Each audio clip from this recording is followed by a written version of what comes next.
下，我哋先来认识一下，等一下上课会用到嘅词汇，大家记得听明呀么？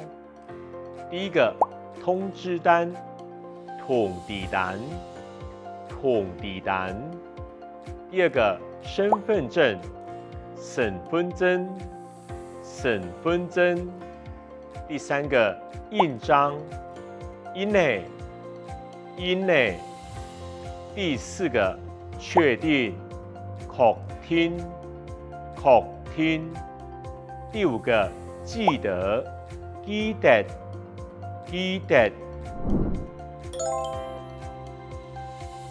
好，我要量挂号。请问有带通知单、身份证同印的吗？有。请等一下。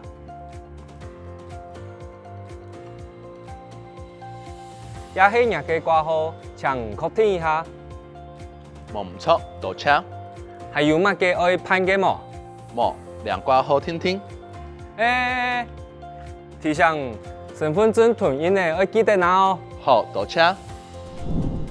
看下头多嘅样片，我哋来学习一下几句常用嘅对话。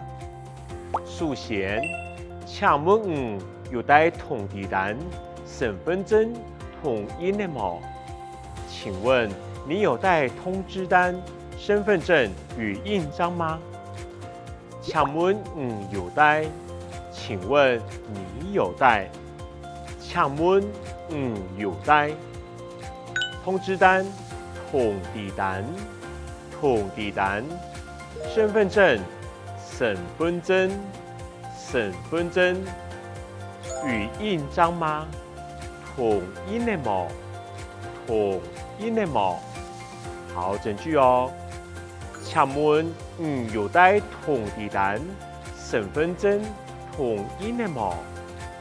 请问有带通知单、身份证同印的吗？下一句，也是嘅挂号，请确定一下。这是您的挂号，请您确定一下。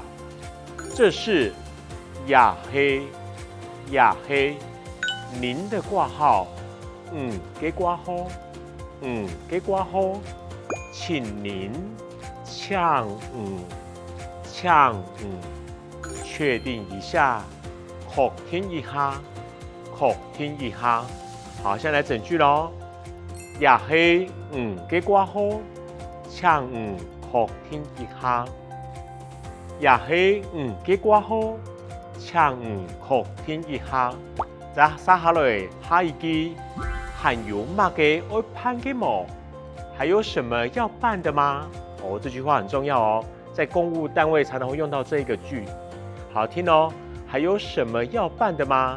还有乜嘅要办嘅冇？好，还有什么？还有乜嘅？还有乜嘅要办的吗？要办嘅冇？要办嘅冇？好，整句组合起来哦。还有乜嘅？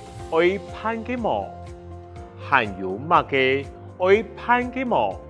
最尾一句要记得拿哦。好，在这边呢，先提醒，客家话的拿这个动作呢，跟国语的字是听起来是一样的，拿。好，所以你听哦，要记得要记得拿哦，听起来是一样的哦，跟国语是一样拿哦。所以你看到组合起来是什么？要记得拿哦。要记得拿哦。好，亚片这些句子呢，是我们这个单元所需要练习的常用语句，请大家还是一样回去要多听，多跟着念，这样才会进步哦。加油！